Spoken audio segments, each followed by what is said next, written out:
Hello viewers, আপনি কি জানেন পৃথিবীর একমাত্র বিচ্ছিন্ন দ্বীপ যেখানে মাত্র 264 জন লোকের বসবাস, যেখানে নেই যাতায়াতের কোনো ব্যবস্থা, শুধুমাত্র জাহাজ ছাড়া, তাও বছরে দুবার।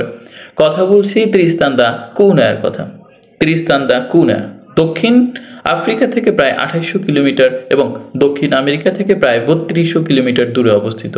এর আশেপাশে প্রায় 2400 কিলোমিটার দূরে অবস্থিত আরেকটি জনবসতি সম্পন্ন দ্বীপ সেন্ট হেলেনা।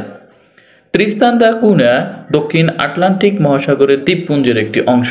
এত নির্জনতা ও বিচ্ছিন্নতা থাকা সত্ত্বেও প্রায় 264 জন লোক, যারা সবাই সাত সাগরের অ্যাডেনবার্গ নামক জনবসতিতে বসবাস করে।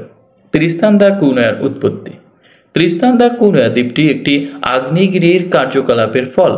এটি প্রায় 3 থেকে 5 মিলিয়ন বছর পূর্বে সমুদ্রতল থেকে গড়ে উঠেছে। ত্রিস্তান দা কুনা মিড আটলান্টিক রিজের একটি অংশ, যেখানে ট্যাকটনিক প্লেটের সংঘর্ষ বিভাজন ঘটে। পরবর্তীতে মেঘমা উপরে উঠে ত্রিস্তান দা কুনা দ্বীপের উৎপত্তি হয়।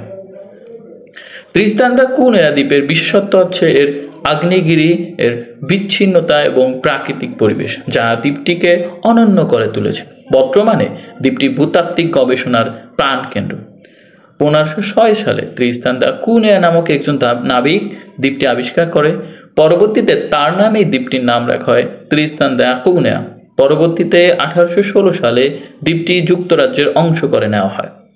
ত্রিস্তান দা কুনাবাসীর জীবনমান অতি সীমিত, বাণিজ্য, মাছ ধরাকে কেন্দ্র করে। তারা স্বয়ংসম্পূর্ণ জাতি হিসেবে বিশেষভাবে পরিচিত।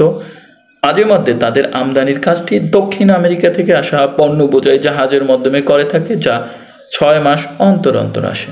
ত্রিস্তান দা কুনাবাসীরা সীমিত ইন্টারনেট ব্যবহারের মাধ্যমে বহির্বিশ্বের সাথে যোগাযোগ রক্ষা করে থাকে।